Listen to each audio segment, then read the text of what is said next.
சட்டமன்றத்துக்கு குழந்தையோட போகுது, அரசியல் ஆதாயம் தேடவா இல்லை அந்த குழந்தைக்கும் இந்த டிவிக்கு ஆச்சு பாதுகாப்பு இல்லைன்னா எருமக்கடை வயசாகியும் அறிவாலயத்துக்கு அம்மாவோட போனது அறிவாளி அறப்பை திங்கிட்டு உங்களை பாதுகாத்துக்கா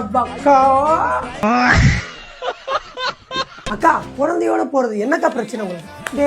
அவ குழந்தையோடு போறது பிரச்சனை இல்லை, குழந்தை இல்லாம போறதும் பிரச்சனை இல்லை, அவ சட்டமன்றத்துக்கு போறதே எனக்கு பிரச்சனை தான்டா.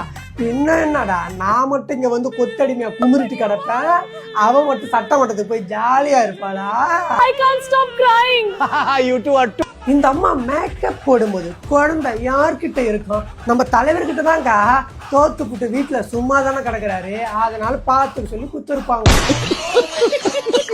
கோவிட் காலத்துல ட்ரெஸ்ஸுக்கு மேட்சிங்கா நம்ம மாஸ்க் போட்டுட்டு போவோம், அந்த மாதிரி மேடம் சாரிக்கு மேட்சிங்கா டவல் கொண்டு போறாங்க. உன்ன மாதிரி 200 ரூபாய் பிச்சை எடுத்துன்ற ஊப்பிங்களே ட்ரெஸ்ஸுக்கு மேட்சிங்கா மாஸ்க் போட்டுக்கும் போது எம்எல்ஏ அவங்க ட்ரெஸ்ஸுக்கு மேட்சிங்கா டவல் கொண்டு போக கூடாதக்கா. நான் கொஞ்சம் கிறுக்கு, அதனால